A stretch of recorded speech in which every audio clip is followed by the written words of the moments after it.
Well, if it's such an awful deal, why are they so desperate to lock the players out again?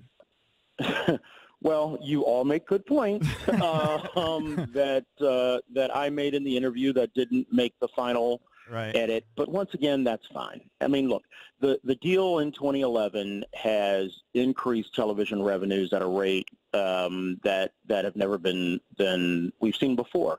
Players are being paid more in cash than they ever have been before. We have changed the paradigm of health and safety, and there isn't a day where I don't think that this is a good deal, great deal for the players.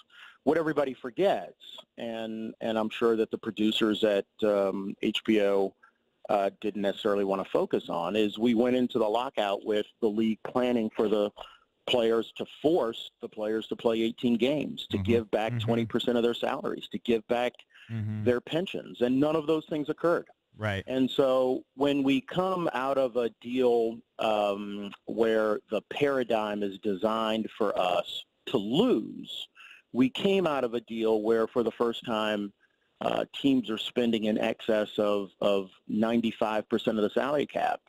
And I understand that people don't like to spend time in the economics of the deal. I understand that people don't like nitty-gritty details.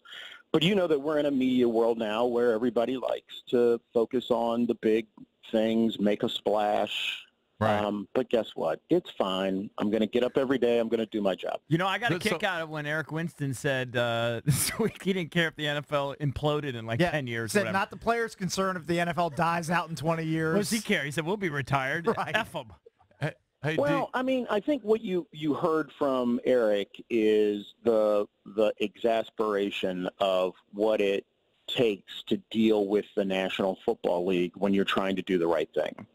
And Eric is a strong leader, comes from the same line of leaders as Kevin Mawai, Dominic Foxworth, John Mackey. I mean, what the fans don't hear and what the league conveniently leaves out is Eric is the one who continues to fight behind the scenes for fights, which is a thankless job since before I came to the NFLPA. Right. He's fought for plans of financial literacy.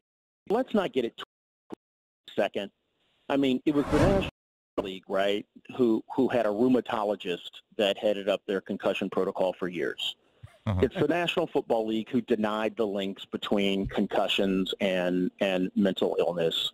It's the National Football League who locked us out.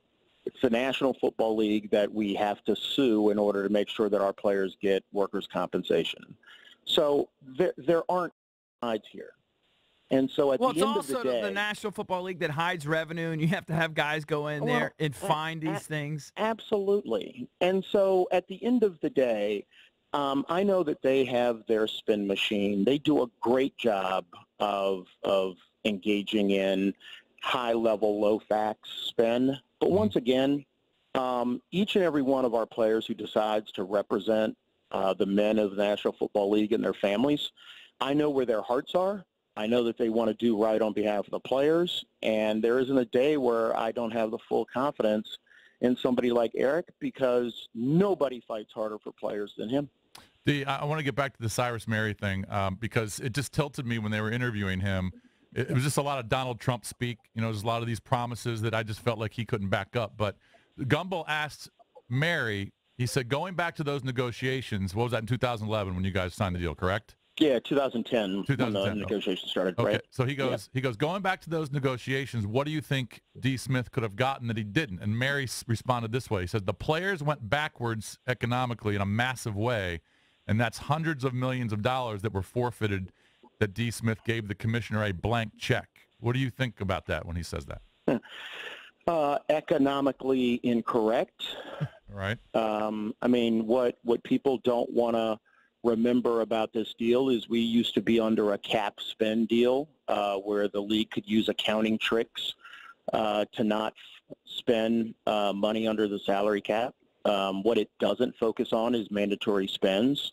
What it doesn't focus on is the effect of a 10-year deal and the growth of revenue. What it doesn't focus on is that we get 55% of television revenue, which we've never gotten before. What it doesn't focus on is what's happened with stadium revenue and the revenue that players are getting from it.